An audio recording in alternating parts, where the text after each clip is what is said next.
Hoy les vengo a hablar sobre anemia de células falciformes. Entonces, primero voy a dar una breve definición. La anemia falciforme, drepanocitosis o anemia drepanocítica, es una enfermedad hereditaria que afecta a la hemoglobina, una proteína que forma parte de los glóbulos rojos y se encarga del transporte de oxígeno. Se caracteriza por la presencia de células falciformes en la circulación sanguínea, que son hematíes o eritrocitos en forma de hoz. Esta forma provoca dificultad para la circulación de los glóbulos rojos, por ello se obstruyen los vasos sanguíneos y causan síntomas como dolor en las extremidades. Los glóbulos rojos también padecen de una vida más corta, provocando anemia por no ser reemplazados a tiempo. Entonces, vamos a hablar respecto del tema de mutaciones. Entonces, cuando nos hablan de mutaciones, en primer lugar, pues tenemos que definir el término. Esto básicamente son los cambios que ocurren en el material genético de una especie, o también lo podemos individualizar como los cambios que ocurren en el material genético de un individuo, pero básicamente pues nos referimos a una especie. ¿Por qué son importantes estas mutaciones? Porque gracias a las mutaciones, obviamente cuando son favorables, nos permiten la evolución de una especie, pero a veces las mutaciones pueden ser desfavorables y estas pues pueden dar origen a enfermedades llamadas enfermedades genéticas. Cuando la mutación ocurre a nivel de un gen, entonces la mutación se llama puntual o puntiforme. Cuando decimos mutación puntual es porque ha habido un pequeño cambio y sabes que ha habido un pequeño cambio de repente en una base nitrogenada o en dos bases nitrogenadas que obviamente son componentes de dos nucleótidos. Por ejemplo, yo acá tengo una hebra de ADN y como sabemos el ADN tiene dos hebras, como lo observamos acá. Una que va de 5 a 3 y otra que también va de 5 a 3, pero en sentido contrario. Por eso a este se le llama hebra menos y a esta se le llama hebra más. Este es un ADN normal. Pero ¿qué pasa si hay un cambio? Y en lugar de timina, vamos a tener adenina. Y en lugar de adenina tenemos timina. Entonces, si esto era lo normal, basta de un pequeño cambio que ocurrió aquí para que eso ya no sea lo normal, sino que ahora sea una mutación. Y esa mutación en ese caso está afectando a un gen, por eso se llama mutación puntual. Por ejemplo, de mutación puntual lo constituye esta enfermedad de la que estábamos hablando, de la que les voy a contar, que es llamada anemia falciforme, también llamada drepanocitosis, ¿listo? Entonces vamos a ver el origen de esta enfermedad. Entonces acá tenemos un ADN normal. Bueno, atención, nosotros estamos hablando del cromosoma 11 en la posición 6 de la cadena de globina beta. Normal, acá nosotros tenemos guanina, adenina y guanina. ¿Está bien? Entonces, tomando como referencia la hebra molde, que es esta que va de 3 a 5, entonces, ¿qué se va a formar? Se forma un AR mensajero, el que tendrá este codón, que es GAG, y este codón modifica para el ácido glutámico. Y si esto es así, entonces se va a generar una hemoglobina normal que es llamada hemoglobina A. ¿Y qué hace? Pues hace que mis amigos, los glóbulos rojos, tengan esta forma, una forma esférica, ahuecada en la parte central como si fuera una dona. Y aquí, si lo vemos de perfil, tiene forma de lente bicóncavo.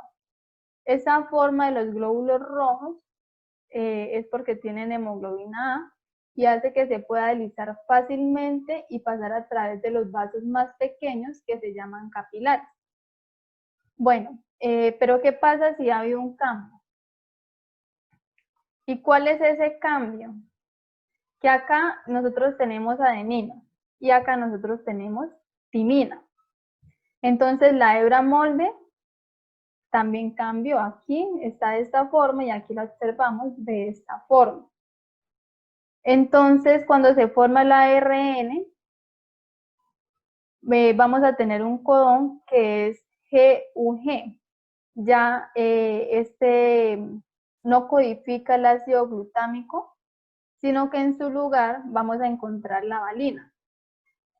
Entonces, ya tenemos una hemoglobina. No va a ser la hemoglobina A, sino que ahora va a ser una hemoglobina S. Esta hemoglobina S hace que los glóbulos rojos tengan forma de hoz, como observamos acá en la imagen, porque ese aminoácido que está acá, el ácido glutámico, tiene carga y es un aminoácido polar. En cambio, la valina, que está aquí, es un aminoácido más bien hidrófobo, que hace que esta hemoglobina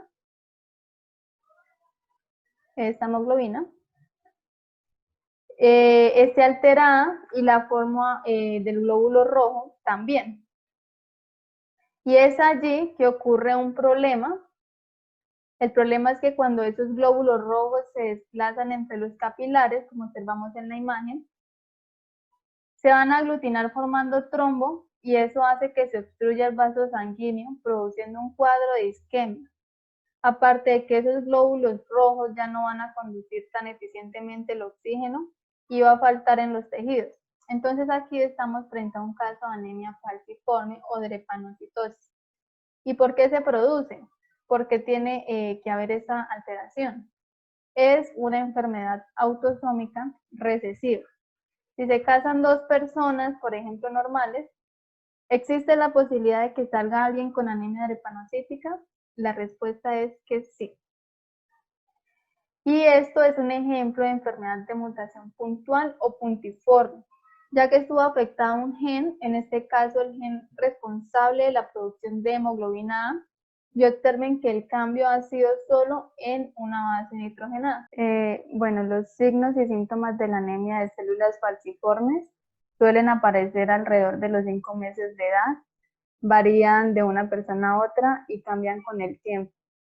Los signos y síntomas pueden incluir los siguientes: anemia, las células falciformes se rompen fácilmente y mueren, dejándose con muy pocos glóbulos rojos. Los glóbulos rojos suelen vivir aproximadamente 120 días antes de que deban ser reemplazados, pero las células falciformes suelen morir en 10 a 20 días y como consecuencia se produce una escasez de glóbulos rojos. Tenemos los episodios periódicos de dolor, llamados crisis de dolor, que son un síntoma importante de la anemia de células falciformes. El dolor se manifiesta cuando los glóbulos rojos falciformes bloquean el flujo sanguíneo en los pequeños vasos sanguíneos del pecho, el abdomen y las articulaciones. También en algunos casos puede haber dolor en los huesos. Otro síntoma es hinchazón de manos y pies. Esta hinchazón es consecuencia de los glóbulos rojos en forma de hoz que bloquean el flujo sanguíneo a las manos y pies. Se pueden dar infecciones frecuentes. Las células falciformes pueden dañar el vaso y volverte más vulnerable a las infecciones.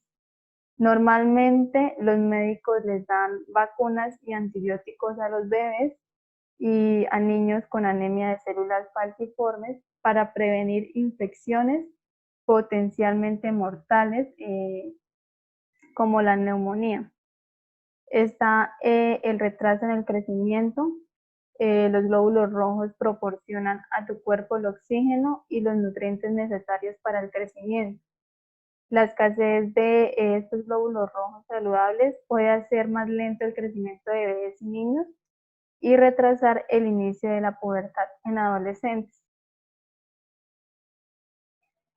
Tenemos factores de riesgo. Entonces, para que un bebé nazca con anemia de células falciformes, ambos padres deben transportar un gen de células falciformes.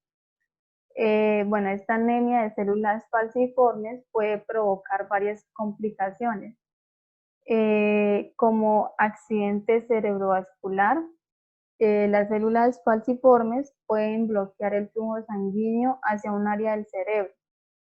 Algunos signos de accidente cerebrovascular son convulsiones, debilidad o entumecimiento en brazos y piernas, dificultad repentina para hablar y pérdida del conocimiento. Si alguno de sus hijos o hermanos presentan, o algún familiar presentan alguno de estos signos y síntomas, se debe buscar un tratamiento médico inmediato porque un accidente cerebrovascular puede ser mortal. Por otra parte, tenemos el síndrome torácico agudo. Esta complicación pone en riesgo la vida y puede ser causa de una infección pulmonar o también por células falciformes que bloquean los vasos sanguíneos en los pulmones, lo que provoca dolor en el pecho, fiebre y dificultad para respirar. Está la hipertensión pulmonar. Entonces, las personas que padecen anemia de células falciformes también pueden tener presión arterial alta en los pulmones. Esta complicación suele afectar principalmente a los adultos. La dificultad para respirar y la fatiga son síntomas muy comunes de esta afección. También puede causar daño en los órganos. Entonces, las células falciformes que bloquean el flujo sanguíneo a los órganos privan a los órganos afectados de sangre y oxígeno. En la anemia de células falciformes, la sangre también tiene poco oxígeno de manera crónica. Esta falta de sangre rica en oxígeno puede dañar los nervios y los órganos, incluidos los riñones, el hígado y el vaso. Tenemos también el priapismo. En esta afección, los hombres con anemia de células falciformes pueden tener erecciones dolorosas y duraderas. Las células falciformes pueden bloquear los vasos sanguíneos del pene, lo que puede ocasionar impotencia con el tiempo. Y también causa complicaciones en el embarazo. La anemia de células falciformes puede aumentar el riesgo de presión arterial alta y de coágulos sanguíneos durante el embarazo. También puede aumentar el riesgo de aborto espontáneo, de nacimiento prematuro y de tener bebés de bajo peso al nacer. El tratamiento básico para estas crisis drepanocíticas incluye descanso en cama, medicamentos para aliviar el dolor, líquidos por vía oral o intravenosa, oxígeno para reducir el dolor y evitar complicaciones. La prevención para esta enfermedad, esta anemia, pues como tal, esta anemia drepanocítica no se puede prevenir. Lo que sí hay es que existen algunas pautas que pueden ayudar a controlar esta afección. Primordial pues hablar con un médico sobre este tema. También se pueden tomar suplementos de ácido fólico diariamente. Esto ayudará a producir nuevos glóbulos rojos. También beber mucha agua para prevenir la deshidratación, evitar temperaturas extremas, evitar esfuerzos excesivos y el estrés, descansar lo suficiente y realizarse controles regulares con médicos expertos. Muchas gracias por la atención prestada.